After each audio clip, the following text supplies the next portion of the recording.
নমস্কার বন্ধুরা, welcome back to my channel Champa Rannaghar. বৃষ্টি হলেই কিছু মুচমুচে ভাজা পোড়া খেতে ইচ্ছা করে। তাহলে চলুন বন্ধুরা দেখে নিন আমার আজকের এই মুচমুচে মজাদার নাস্তা রেসিপি। ভীষণই খাস্তা, খেতে ভীষণই মুচমুচে। তাহলে চলুন বন্ধুরা। এই নাস্তাটি বানানোর জন্যে লাগবে ময়দা। আপনারা আটা দিয়েও করতে পারেন। তো আমি এখানে 2 বাটি নিয়ে নিয়েছি ময়দা। ছোটো বাটিতে 2 বাটি ময়দা নিয়ে নিয়েছি। আপনারা আটা ময়দা মিশিয়েও করতে পারেন। ময়দাটাকে প্রথমে মাখবো, তার জন্যে দিয়ে দিচ্ছি পরিমাণ মতো লবণ, দিয়ে দেব একটু চিনি। এখানে একটু চিনি দিলে বেশ এটা খেতে মুখে বেশ মিষ্টি মিষ্টি লাগবে, তার জন্য একটু চিনি দিয়েছি। তবে আপনাদের অপছন্দ হলে চিনিটাকে স্কিপ করবেন। দিয়ে দিচ্ছি 1 চামচ সাদা তেল। এবারে খুব ভালো করে এটাকে ময়াম দিয়ে মাখতে হবে। খুব ভালো করে শুকনো উপকরণগুলোকে মিশিয়ে নিচ্ছি। শুকনো উপকরণগুলোকে মিশিয়ে নেওয়ার পরে অল্প অল্প জল দিয়ে একটা ডো তৈরি করতে হবে। খুব বেশি নরম নয়, আবার খুব বেশি শক্তও নয়। একটা মাঝারি ডো আমি তৈরি করে নেব। দেখুন, প্লিজ বন্ধুরা প্রথম থেকে শেষ পর্যন্ত ভিডিওটি দেখবেন। আশা করছি আপনাদের ভালো লাগবে। বাচ্চা থেকে বড় সবাই কিন্তু খুব আনন্দে খেয়ে নেবে। এবার অল্প অল্প জল দিয়ে একটা ডো বানিয়ে নিচ্ছি। অল্প করে জল দেবেন। এটা কিন্তু যদি ডোটা একটু নরম হয়ে যায় তাহলে কিন্তু একদমই খেতে ভালো লাগবে না।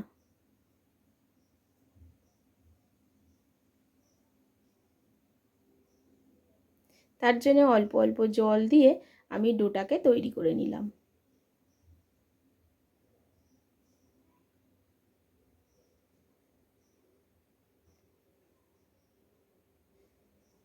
এখন দেখুন ডোটা তৈরি হয়ে গেছে। এটাকে এবার একটু রেস্টে রেখে দেবো 2 মিনিটের জন্য। ততক্ষণে একটা পুর বানিয়ে নেব। এখানে পুর বানানোর জন্য 2টো সিদ্ধ করা আলু আমি নিয়ে নিয়েছি। এই আলুটাকে আপনারা হাত দিয়েও ম্যাশ করে নিতে পারেন, তবে আমি একটু গ্রেটার দিয়ে গ্রেট করে নিচ্ছি। মাথায় রাখবেন আলুর যেন কোনো বড় টুকরো বা আলুর কোনো লাম্পস না থেকে যায়, তাহলে কিন্তু নাস্তাটা ভালো হবে না। আলুগুলো গ্রেট করা হয়ে গেছে। এখন এর মধ্যে কিছু মশলা মেশাবো। দিয়ে দিচ্ছি কিছু কাঁচা লঙ্কা কুচি, দিয়ে দেব একটু গোটা জিরা,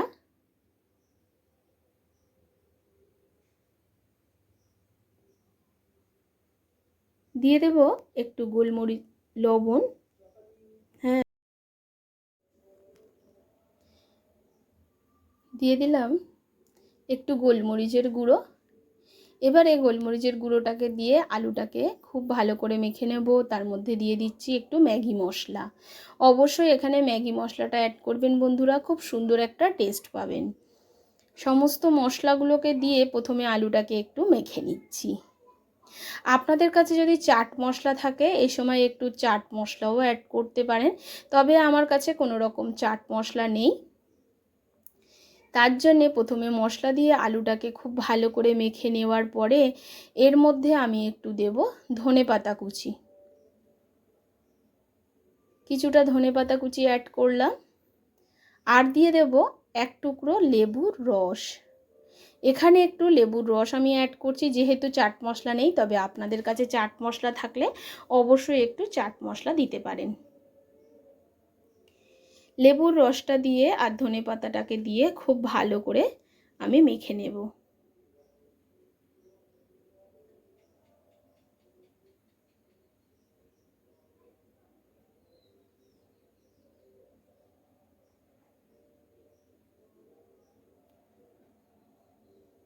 দেখুন বন্ধুরা, খুব ভালো করে এটা কিন্তু মাখা আমার হয়ে গেছে। এখন এখান থেকে ছোট ছোট টুকরো করে নেব। ছোট ছোট আলুর বল আমি তৈরি করব।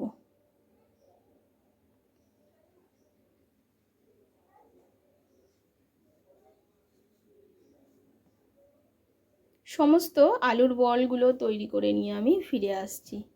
প্লিজ বন্ধুরা, আমার এই ছোট্ট চ্যানেলে আপনাদের সাপোর্ট আর সাহায্যের খুবই প্রয়োজন। প্লিজ পাশে থাকবেন আর সাপোর্ট করবেন। এখন যে ময়দাটাকে আমি মেখে রেখেছিলাম সেটা বেশ ভালোভাবে সেট হয়ে গেছে আর সুন্দর একটা স্মুথ ডো তৈরি হয়ে গেছে। এখন এখান থেকে কিছু লেচি কেটে নেব। নিয়ে প্রথমে একটা লেচি আমি এখানে নিয়ে নেব। দেখুন একটু বড় করে আমি লেচিটা নিলাম।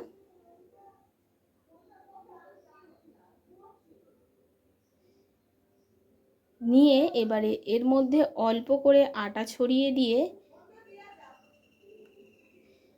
একটা রুটি আমি বেলে নেব। তবে রুটিটাকে আমি চৌকো শেপে বেলবো। দেখুন বন্ধুরা, অল্প আটা ছড়িয়ে কিন্তু আমি এটাকে বেলে নিচ্ছি। এখন আমাদের রুটিটা একটা রুটি বেলা হয়ে গেছে, আর ঠিক এই রকম আর একটা রুটিও আমি বেলে নেব চৌকো শেপে। দেখুন ঠিক থিকনেসটা কিন্তু এই রকম থাকবে, এর থেকে বেশি পাতলাও হবে না আবার বেশি মোটাও হবে না। আর একটা আমি একই থিকনেসের বেলে নিয়েছি চৌকো শেপের। এবার তার মধ্যে একটু ফাঁক ফাঁক করে আলুর বলগুলোকে আমি রেখে দিচ্ছি। আপনারা চাইলে একটা একটা করতে পারেন, কিন্তু এই রকমভাবে চৌকো শেপে যদি আপনি রুটি মতো করে বেলে নেন, এতে কিন্তু একসাথে 5-6টা নাস্তা আপনারা তৈরি করে নিতে পারবেন। দেখুন একসাথে 9টা নাস্তা কিন্তু আমার তৈরি হয়ে যাচ্ছে। এবারে আর একটা যে আমি রুটি বেলে নিয়েছিলাম সেটাকে উপর দিয়ে দিয়ে দেবো। এবারে এটাকে খুব ভালো করে সাইডগুলোকে আমি চেপে চেপে লাগিয়ে দেবো। দিয়ে এটাকে চৌকো করে আমি কেটে নেব। এইভাবে আপনারা যদি করতে পারেন বন্ধুরা, খুব চটজলদি হয়ে যায় আর ভীষণ সুন্দর এটা কিন্তু খেতে টেস্ট ছিল।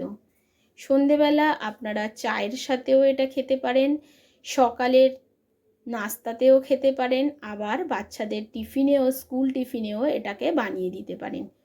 খুব তাড়াতাড়ি কিন্তু হয়ে যায়, খুব বেশি সময় লাগে না। এখন চৌকো শেপে এটাকে কেটে নিচ্ছি আর আপনাদেরকে দেখিয়ে দিচ্ছি।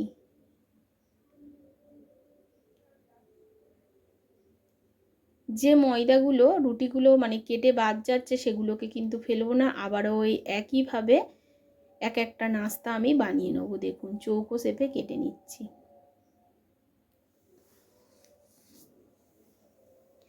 আশা করছি বুঝতে পারছেন আমি কিভাবে কাটছি।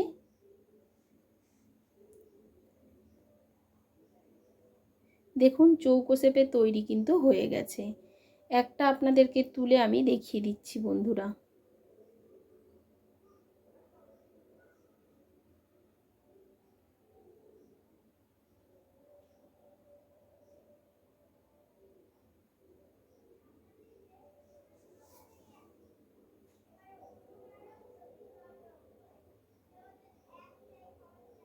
দেখুন কতটা সুন্দর হয়েছে। আশা করছি বুঝতে পারছেন। এভাবে আপনারাও কিন্তু একবার বানিয়ে ফেলতে পারেন।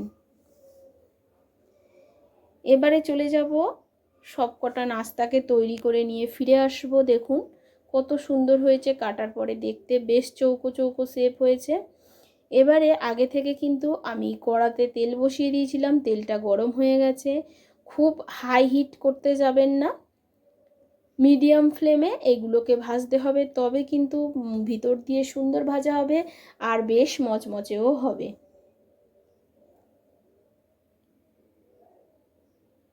এই রকমভাবে প্রথমে আমি দুটোকে ভেজে তুলে নিলাম, তারপরে 4 থেকে 5টা একসাথে দিয়ে আমি উল্টে পাল্টে লালচে করে ভেজে নেব। এই দুটোকে আমি তুলে নিলাম ভেজে, প্রথমে দেখে নিলাম তেলটা কেমন গরম হয়েছে, ভাজাটা কেমন হবে।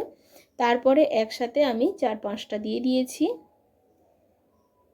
এবারে এটাকে উল্টে পাল্টে লালচে করে ভেজে নেব। প্লিজ বন্ধুরা আমার রিকোয়েস্টে এইভাবে একবার এই নাস্তাটা বাড়িতে বানিয়ে খেয়ে দেখতে পারেন, খেতে ভীষণই সুস্বাদু হয়।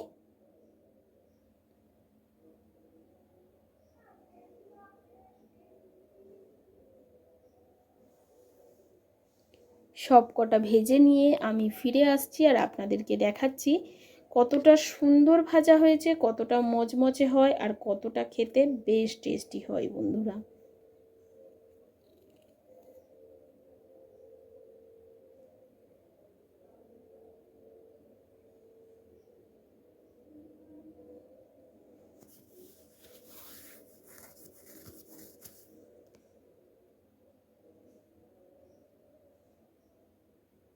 তাহলে বন্ধুরা, আমার আজকের এই নাস্তার রেসিপি আপনাদের কেমন লাগলো? বৃষ্টির দিনে বাড়িতে যদি এই রকম নাস্তা চটজলদি বানানো যায়, খুব ঝটপট, খেতেও বেশ ভালো লাগে। খুবই মানে বাইরের খাবার থেকে যদি বাড়িতেই এই রকম নাস্তা বানিয়ে খাওয়া যায়, তার টেস্ট হয় সম্পূর্ণ আলাদা। আজ এই পর্যন্ত বন্ধুরা, আবারও দেখা হবে অন্য কোনো নতুন রেসিপির সঙ্গে।